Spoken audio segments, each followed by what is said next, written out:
Welcome, ladies and gentlemen, to the City Festival of Space, and this session, NetZero Spaceflight. My name is Chris Covage. I'm the Executive Editor with My Security Media, and ACITI is the Australian Space Industry Technology, Infrastructure and Investment Festival of Space. During this particular session, we will be looking at NetZero Spaceflight. Just to introduce you to the ACITI Festival, and we'll give an acknowledgement of country, but we have over 40 speakers from 4 different countries with 17 plus sessions throughout November. So thank you very much for joining us, and welcome to those attendees coming in now. As we are in Australia, we will be crossing to Paul Williams of Black Arrow Space Technologies in the UK very shortly. But as we are here in Australia, let me give a warm acknowledgement of country. In the spirit of reconciliation, My Security Media and our partners acknowledge the traditional custodians of country throughout Australia and their connections to land, sea and community. We pay our respect to their elders past and present and extend that respect to all Aboriginal and Torres Strait Islander peoples today. And thank you very much for joining us from wherever you're listening from, and welcome to let us know where you are listening from. We have had people from around the world tuning in to these sessions. Thank you very much to our sponsors. Our platinum sponsor is Inmarsat. Our gold sponsor is Fugro Spark.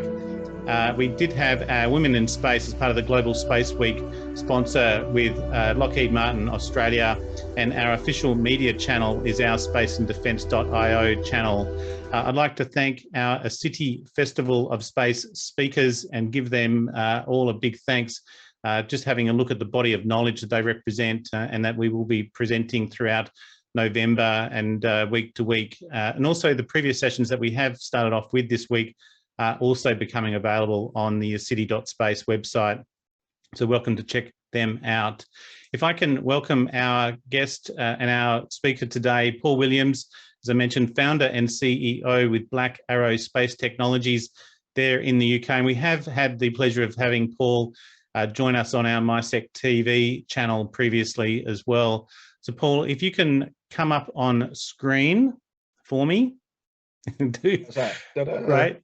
Absolute pleasure. And ladies and gentlemen, welcome to throw in some questions throughout. Paul will be presenting on NetZero Spaceflight, and Paul, welcome to swap over to yours. And I'll stay on as well and just moderate any Q&A, but we're going to let Paul present, and then we'll hold for a discussion afterwards. And likewise, so Paul, over to you. Thank you very much for your time. You can see the screen, Chris. Can you? All looking great. Yeah. Perfect. Great stuff. So good morning, good afternoon, good evening to all of the audience, and thanks to Chris and My Security Media for the opportunity to join you once again for a very important session. This session, as Chris said, is on NetZero Spaceflight, and it's particularly prescient given COP26 going on in Glasgow, just up the road from us here, and also the discussion around how the world deals with the whole net zero subject. I need to make very clear that I am not here representing any scientific body. I am not here representing any government. I'm not an environmental scientist, so please don't tell me I'm leading the discussion at all. And I'm also not a chemical engineer, an atmospheric chemical engineer of any description. I'm a propulsion engineer by training. I've been in the business for 35 years, and I currently am CEO of Black Arrow Space Technologies, which is a forward-looking space launch developer and operator in the UK, with our unique selling point of operating from a seaborne launch platform, i.e. a ship. And that gives us a great deal of flexibility. It gives us a great deal of agility for customers' payloads, and it also meets part of the net zero discussion in that it reduces our ground-based and surface-based emissions hugely. So on that point, I'd like to begin the presentation here and achieving net zero. So the first thing I think is understanding what we mean by net zero. Now, when we talk about net zero in all the discussions around environmental aspects, we generally talk about carbon dioxide, the buildup of carbon dioxide in the atmosphere that is having a greenhouse effect. However, net zero is like a mindset insofar as what it means is achieving the balance between the amount of greenhouse gas. Now, that greenhouse gas can be carbon dioxide, and the worst one is carbon dioxide, but it also includes methane, nitrous oxides, and fluorocarbons and others. There is a discussion, or there is a moot point around whether water vapor constitutes a greenhouse gas. Water vapor is dangerous in the areas of the atmosphere that we're talking about. However, water vapor is not so much a driver as a dependent of the warmth in the atmosphere. So water vapor is not considered a driving greenhouse gas, although having water vapor up there is not a good thing. So as far as net zero, as far as let's say emission mitigation is concerned, the two approaches are very clear. We have to reduce what's already there by lowering our emissions, and by our, I mean from the individual all the way through to the mega corporation, reducing those emissions, and then removing the gases that are already there. There is no misunderstanding that the target is absolute. So net zero accepts that there are some emissions, and we'll discuss some emissions as we go through. This is a question about better stewardship, in my view, making sure that methane sources don't leak, making sure that carbon dioxide is mitigated, is reduced as far as possible, and much of that is down to the amount of land we disturb, the amount of trees we cut down and release carbon, the amount of burning we do. It all comes down really to a much better stewardship. So if the more people, the more individuals, the more businesses, the more governments can reduce the amount of emission, the better it will be and the easier it will be to mitigate. Now let's put this in some sort of perspective. From a spaceflight view, the emissions of spaceflight, as far as carbon dioxide is concerned, are extraordinarily low. They are considered to be 1% of what the aviation sector currently pushes out. But this is going to grow, and it's this growth in the context of the drives to Mars, to bigger launches, to more launches, to smaller launches like Black Arrows. And there are a number of these micro launches and small launches coming up over the next few years. We're talking about going from perhaps one launcher a week or two launches a week to something like 3 to 5 per day. And these launches, especially in the Starship context, are getting bigger and bigger and bigger. So we need to understand that this growth profile for the space industry, the space flight industry, is on an upward curve, whereas the aviation, you can argue, is either plateauing or on a slightly downward curve with the introduction over the next 10 years of sustainable aviation fuels and things like this. So when we've said that it's 1% heading to 5%, the 5% could be 10%, it could be 15%. And this really underlines another fundamental problem. The space launch business has been around for many decades. And as far as the kerosene propulsion is concerned, the hybrid propulsion and the solid propulsion is concerned, and also to a great extent, hydrogen, the use of hydrogen, this is known, the emissions are known, the effects in the atmosphere are known. For the new propellants coming through, the likes of methane and biofuels, we don't know. there is a disconnect between the spaceflight community and the scientific community. There isn't a lot of analysis or study out there of what the emissions per launch, what the total emission over a year from a particular launch location, let's say, and also the effects on honestly the effects in the lower atmosphere are not really of concern. It's when we get to the stratosphere that the big changes start occurring. And let me also make the point that space flight does not have a carbon dioxide issue, it has a pollution issue. So, and I'll go through this even more as we go through the slide deck. For space flight, the carbon dioxide that is released is generally in the first stages on the way up. This is negligible. Where the concerns lie are in the black carbon, the alumina particles, and in the case of solids, I mean, China has just declared that they've made the biggest solid engine ever.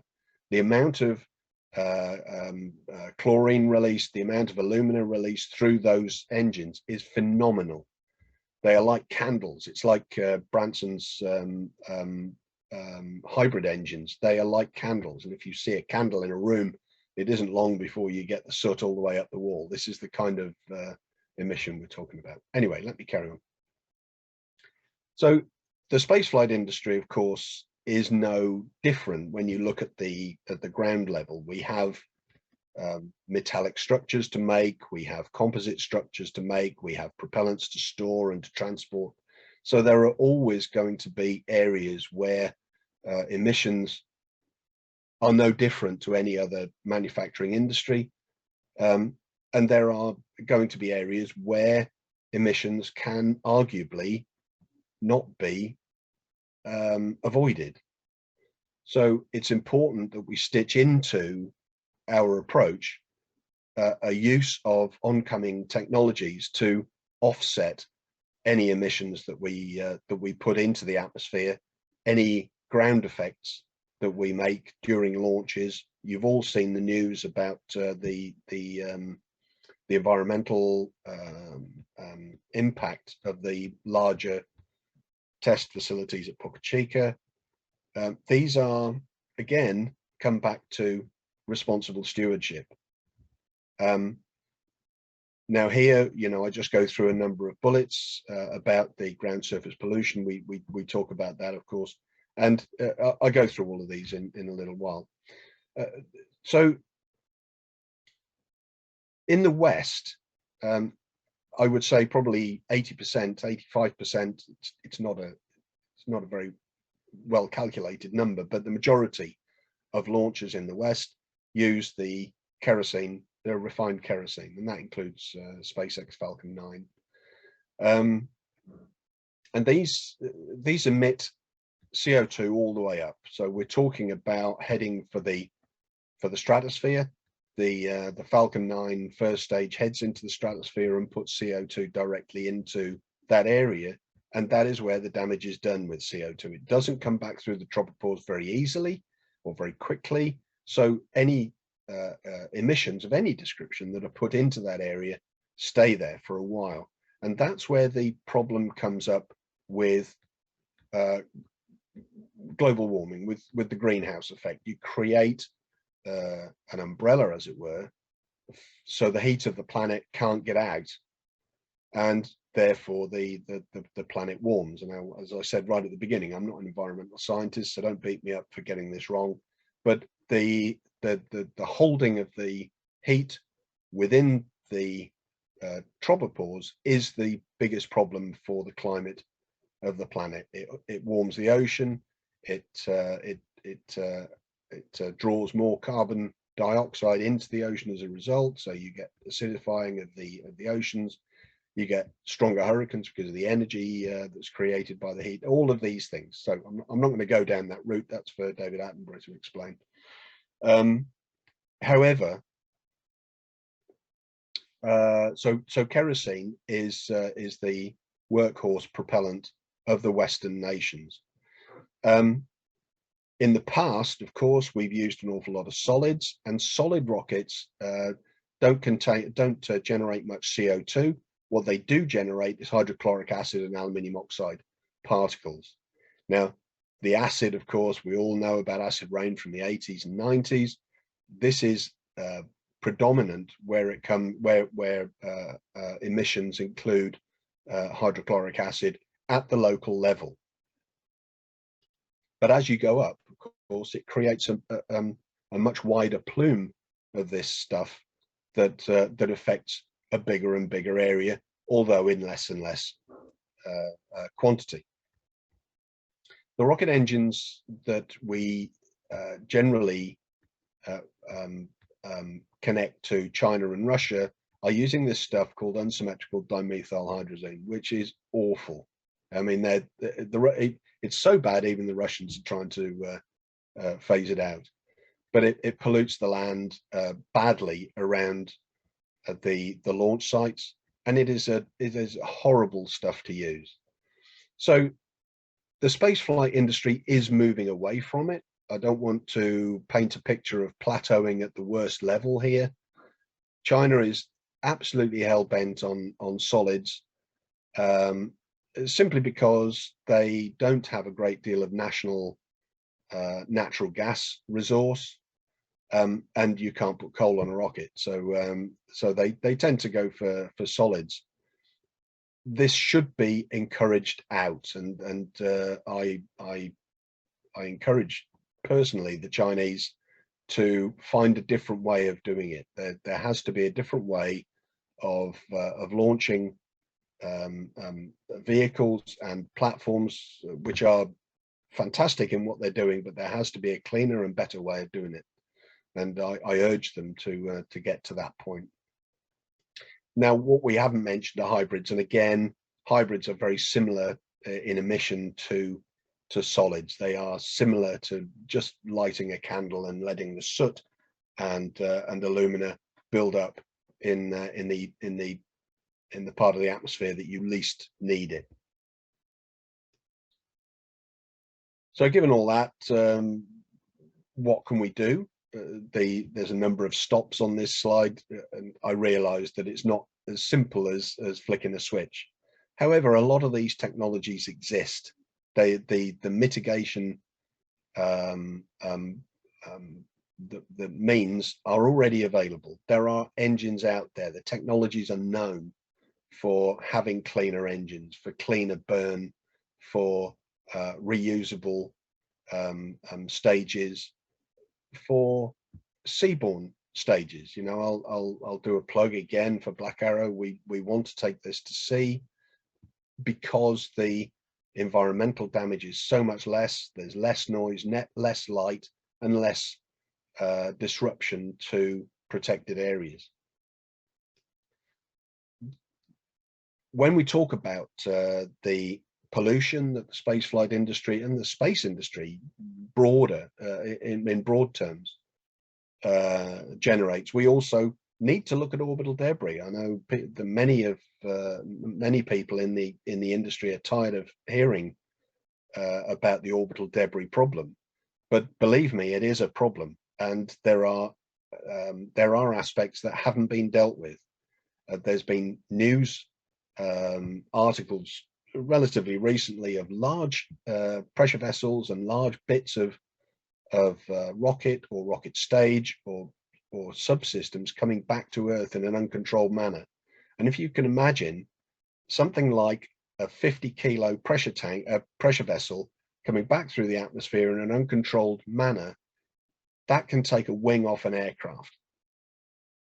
That's a stark warning. It can take a wing off an aircraft, and that would be an absolute disaster for the people in the plane, of course, but also for the spaceflight industry. So we need to make sure that cannot happen. That's my orbital debris pitch. So when we talk about environmental concerns, we talk about removing first, then we talk about, by removing, I mean not putting any more up there. We need to stop introducing pollution, then we reduce what's there, and when we can't reduce it, then we can recycle to get down to a much more manageable and mitigatable, if that's a word, level. And the space industry can do that. You know, we are clever people. You know, the space industry is seen as a technology leader. And I have to say that the space technology leaders need to step up. These are not insurmountable problems. We need to look at sites better. We need to look at how we can make less of a footprint. Comes back to responsible stewardship. We need to reduce the use of kerosene-based fuels or fossil fuel-based fuels generally, although methane, which is Black Arrow's fuel of choice, when it's ignited with oxygen, leaves very little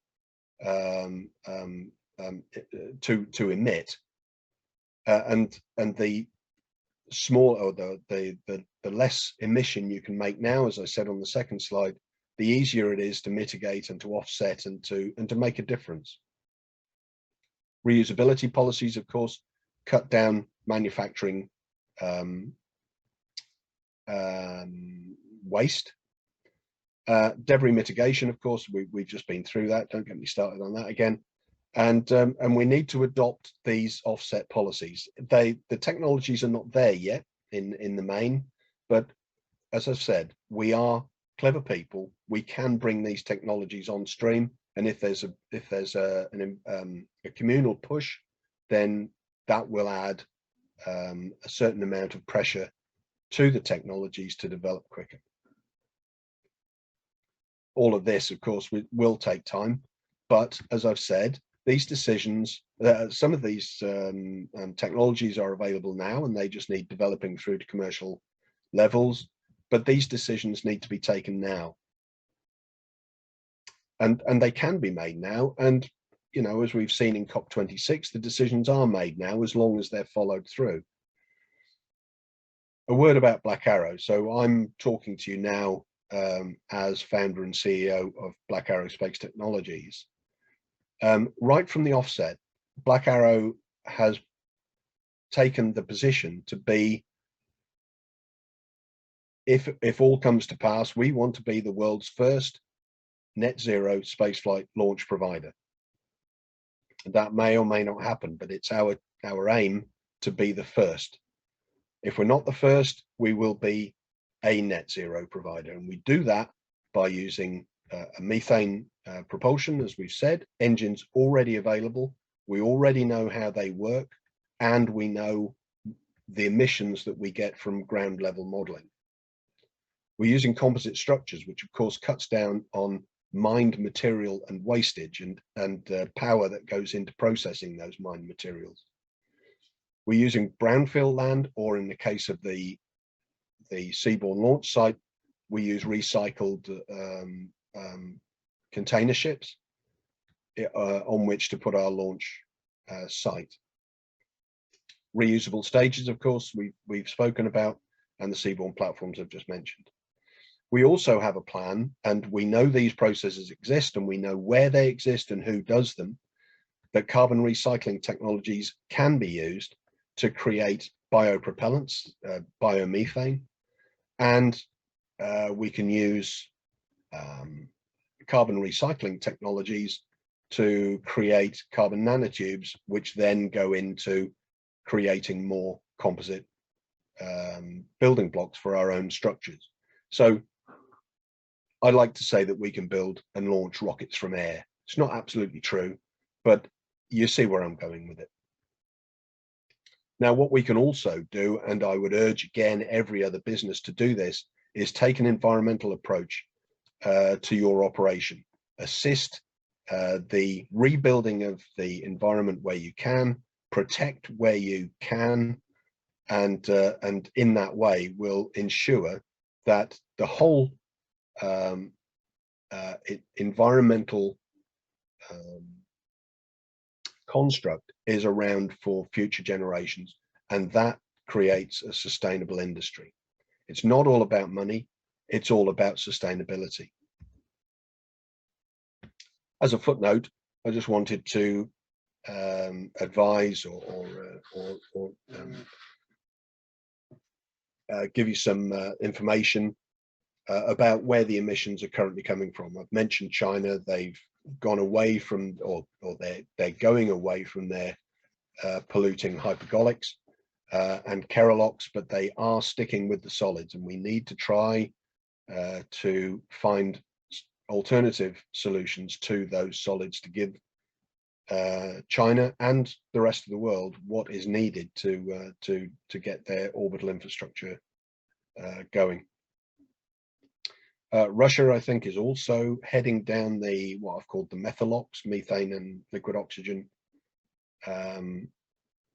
route. I believe they're phasing out proton, which uses hypergolics, so that's a good step. The Soyuz surely has a time span, but nobody's quite sure how long that's going to be. It's a fantastic workhorse and will continue to be so. And it's unlikely they'll go away from kerolox on that.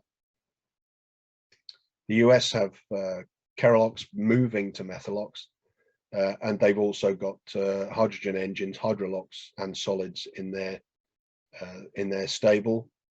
The Ariane 5 and Ariane 6 will use hydrogen. Vega uses solids, but they have a methalox upper stage. And India has a very successful hydrolox, hydrogen and liquid oxygen GSLV launcher, which is just going through an upgrade, I understand. And then the smaller PSLV, I think, still relies on solid. So once again, there is room for improvement there, I think. And what we're looking for is improvement now, simply because we're going from around 100 launches a year now, perhaps to, well, who knows? Who knows how many launches there will be by 2030? I've proposed 1,000 a year. It may even be more. We really can't say.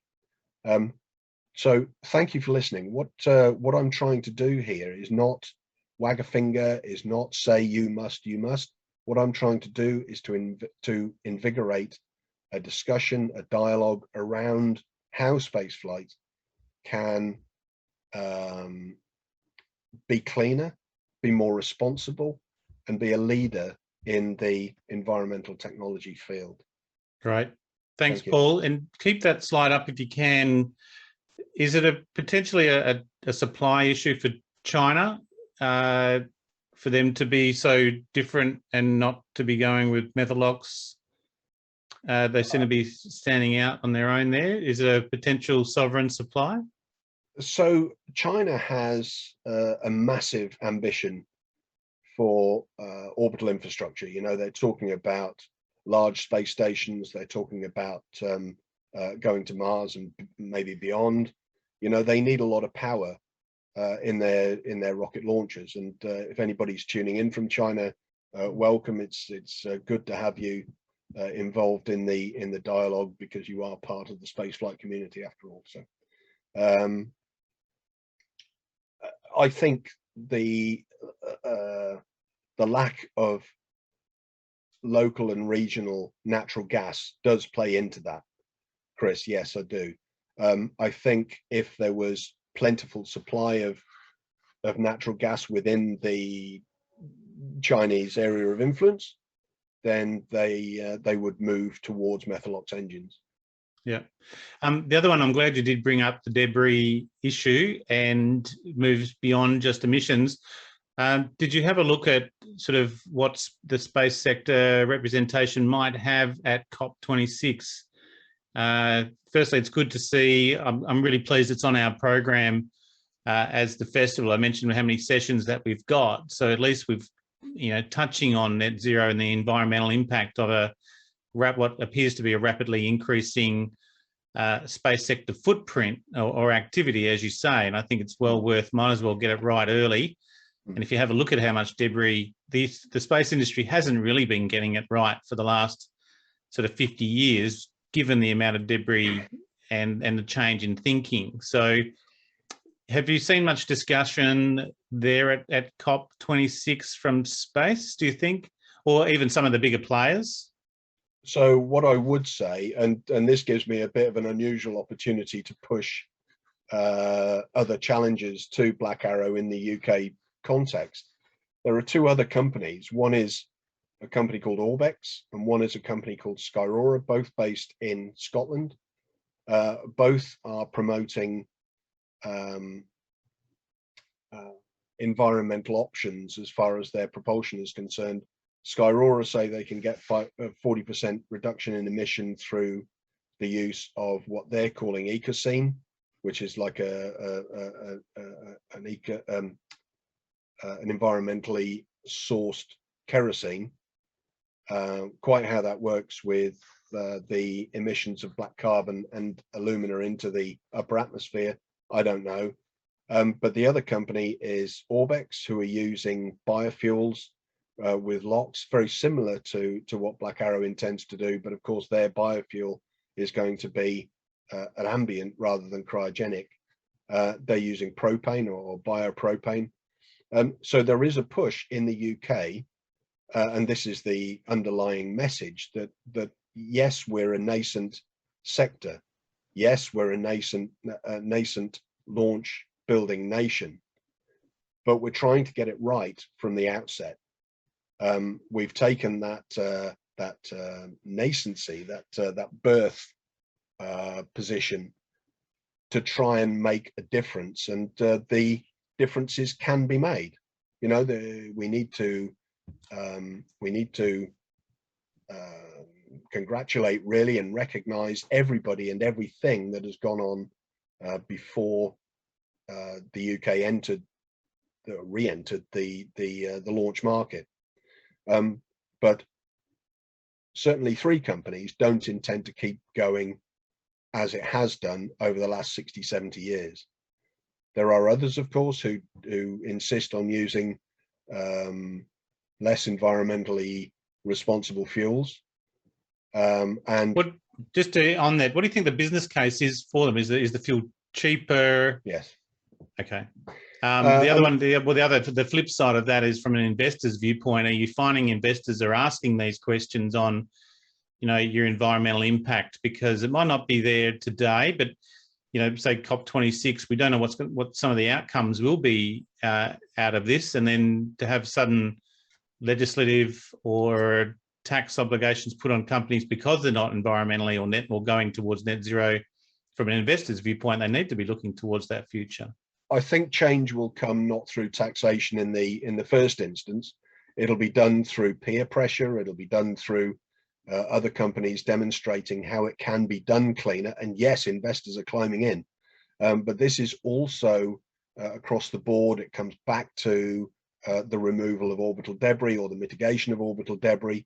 And we're also looking at demisable materials. And this is an area that we are particularly keen on. The European Space Agency has taken it on over the last few years to ensure that when satellites, or if satellites and orbital infrastructure does come back uncontrolled, it doesn't come through the atmosphere. It doesn't re-enter at dangerous mass levels or momentum levels. Well, there is a question on this from Robert. Is there any company investing, developing technologies to deorbit space junk? And yes, we are aware of some of those. Something like small probes with omnidirectional ion engines to deburn with progressive delta V, etc. So I believe there's an Australian company or research in this space as well. But yeah, anything that pops out in terms of your research there, Paul, on the sort of the deorbitization, I suppose, of debris? Yeah, there are two companies that spring to mind. You can look these up on the internet, of course. One is a UK Japanese company called Astroscale, and they're looking to make initial strides into deorbit mechanisms, and also deorbit. There's a company Deorbit, D-hyphen-orbit. Yeah. Well, if only that had the question in it. So Robert might have the inside there. Bronwyn, you raised your hand, so you're welcome to use the Q&A if you've got a question. Just fire it in there as well. I had a couple of others. I touched on the investors. Now, the other one was space tourism. You know, we're talking about the amount of launches sort of likely to increase, but that's kind of a bit of an unknown still, isn't it? That's where the industry potentially wants to go, the space tourism impact as well. I think now this is going to be a bit controversial. Be controversial.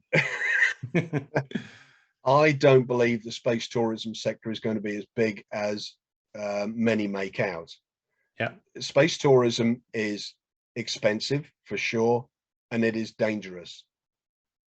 And the risk is just astronomical. You know, going to Mars, taking people to Mars is one thing.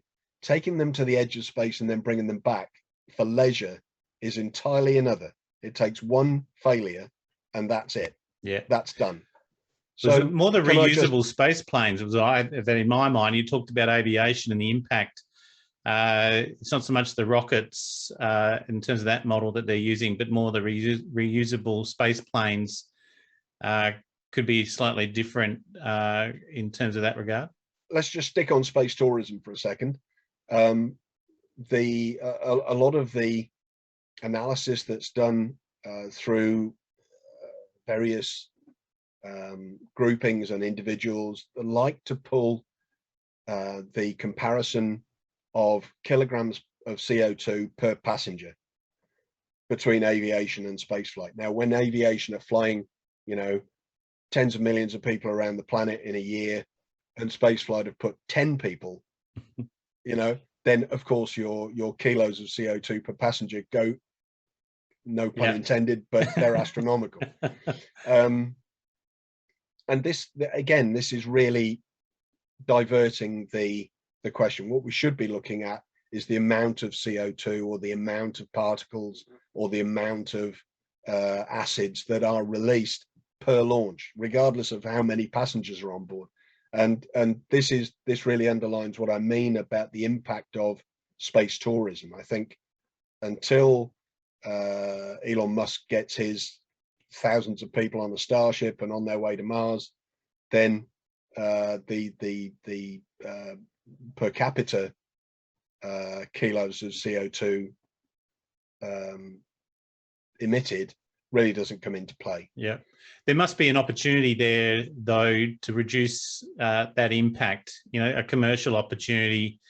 Rather than the sort of the net zero approach where you might offset and the like, in the fuel itself, will you ever get to net zero? It's not technically possible at all, but you can offset it. We need to be careful, and this brings me on to another point that I wasn't really going to mention today, but the messaging is getting a little wrong, you know, around this whole net zero thing. People talk about net zero without really knowing what net zero means. So net zero is putting out less to start off with, and then mitigating what you can't avoid. I think they call it towards net zero. Yeah, that's right. That's right. But net zero is like true enlightenment. We never quite get there. It's never going to be there. There is a question, and keep your thoughts there though. Is the we talked about the sort of the motivation, I think, is probably more important, because unless there is a motivation there, Bronwyn's raised the international environmental treaties. Can the same be done for space? And we still are somewhat lacking in terms of our sort of an international space agreement and framework. Everyone's running on their own. There is no sort of set legislative framework and international treaty, but possibly international environmental treaties, such as what comes out of COP26, might well apply to space. So for the whole of the space industry, the important treaty is the Outer Space Act, the UN Outer Space Act that was done in the 70s, 60, late 60s, 70s, something like that. I can't remember the exact date. The Outer Space Act has been the prevalent authority for everyone, and the beauty of the Outer Space Act is that everybody signed up to it. Everybody? Yeah. Okay. Everybody who's anybody, let's say. You know, there are There are some smaller nations that haven't ratified it still yet, but certainly the big hitters that I put on the slide, the US, China, Russia, all these have signed up to the Outer Space Act, and there are clauses in there that are as valid today as they were then, although they may have a broader meaning, and they can be interpreted in slightly different ways. There are international moves afoot to get debris mitigation into law. The IADC is something that springs to mind, but again, that's not global. There are countries who are pushing back on that, I think we do, just on that, I think we do have a section on space law coming up in this session as well. Yes, and I don't want to steal their thunder. Yeah, well, me neither, actually, but just the application of the Space Act, because I've heard conflicting, it might be in the way that act is, whether it's on exploration or for peace, but there's no sort of control or agreements on, this is why China's off doing their own exploration, will have their own international space station as well. There's no limitations of that act. No, it's more the intention of what they're out to do. And nor should there be limitations. Yep. The clauses of the Outer Space Act are very broad. You know, you don't do anything that affects anybody else. You don't. You take responsibility if somebody gets hurt from something you do. You don't use outer space for weaponization. You know, for peaceful means and things like that. And you can't own any piece of land outside of Earth's orbit. I think so. Well, there's a whole new series there alone, I think, on whether that's been done or not. In terms of much on the satellites, we talked about debris as a good example where new satellites going up are being designed that they can then be controlled back. And are you aware of what framework that is? That's just almost a code of conduct approach in that as well, but that's been sort of a good example where the space sector has come together. So certainly from the European and US side, there is a joint guideline, I think it is, rather than regulation, but they call it design for demise, the D4D. That's the one, yeah. So in another hat, I am involved with developing those demisable products and demisable material solutions, so that large pieces of satellites or platform that do re-enter and become disconnected from those platforms do burn up should they need to. You know, the desired effect is for satellites to be driven, or for space stations. You know, think about when Mir came down. They had enough propellant on board to be able to drive it into the South Pacific, and they knew exactly where it was going, and they could clear the area if it needed clearing, but they could have a controlled re-entry. The whole problem with returning orbital debris became apparent during an ESA program, I believe, called ATV, which was a large service vehicle for the ISS, and they found that the propellant tanks for the ATV vehicles were coming back in and reaching the surface in one piece.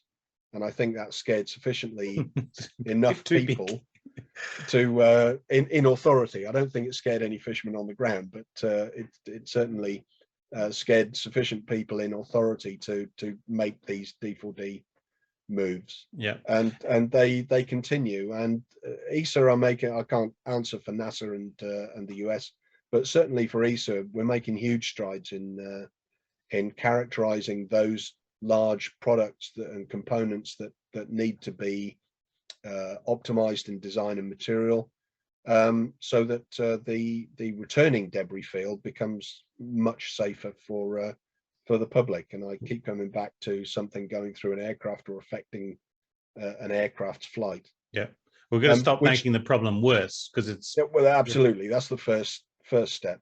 Yeah. One I think to be fair with you also is maybe just let's dive just before we finish up. And again, welcome any final questions, but the sea v land approach that Black Arrow has taken, it's not a completely new concept, but you are sort of, that is your sort of differentiator in terms of seaborne launches. How much better is that environmentally? Is there still not a bit of a risk to sort of the water area as well? But, you know, what is kind of the, dive a bit deeper into the differences and the benefits. No, we're not the first, and to be the first would be extraordinarily difficult. Sea Launch back in the 90s proved the concept for us, but there was never an environmental attachment to Sea Launch. They did it purely to get to the equator so that they could get the advantages of an equatorial launch. Sea Launch, however, launched Zenit rockets that flew on kerosene, and each time the first stage of that launcher fell back into the sea, it split open, and over 2 tons of kerosene was poured into the sea. With our Methalox engines, that doesn't happen. We vent the tanks as they come down, and then the stage is reusable. This was never taken as an approach for Sea Launch. So from that respect, we're putting together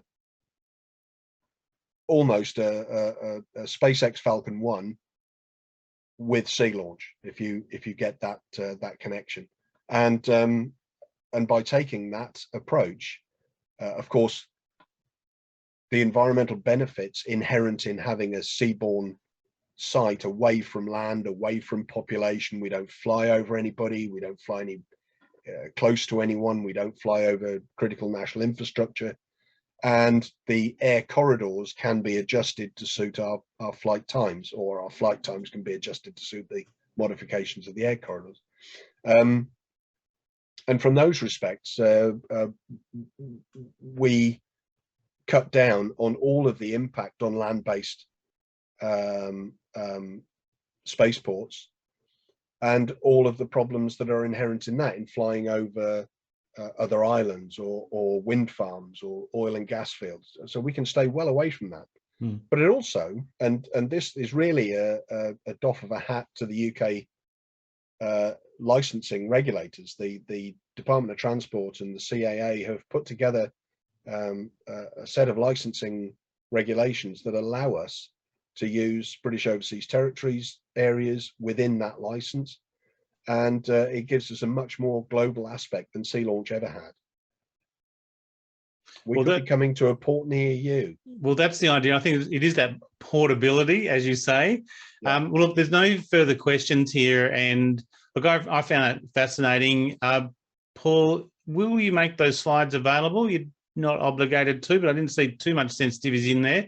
So we might be able to have them downloadable as well, but otherwise the recording of this session will be made available. And I think, yeah, there definitely was interest in this subject. So I'm very pleased that you've made the time with us tonight and for your morning to cover off on this. So thank you so much for your time. Yeah, very good. And thank you also to the questions coming in. And there's some chat, some comments there coming in. Thanks, Paul, for that. And definitely, I think other than the time difference between us, there'll be just definitely interest in this. Now, I'm just going to swap that over. That should have been as seamless as everybody else. Wonderful. So Paul Williams there in the UK with Black Arrow Space Technologies. And we'll also put a link into our last session that you had with us on MySec TV. And there is a video there from Paul. And thanks, Paul, you disappeared, but thank you very much for your time. Here he comes again, unless you just cut out. No, there you go. Thank you very much for your time, Paul. Appreciate it. And no problem at all. I'd just like to say thanks to everyone for listening, and the best of luck for the continuing festival. Beautiful. Thank you very much. Appreciate it. Enjoy the rest of your day. Cheers. And same to you. Thanks a lot. All the best. Bye-bye. Ladies and gentlemen, thank you very much. We obviously will be back on Friday with our next session with Next Gen Space.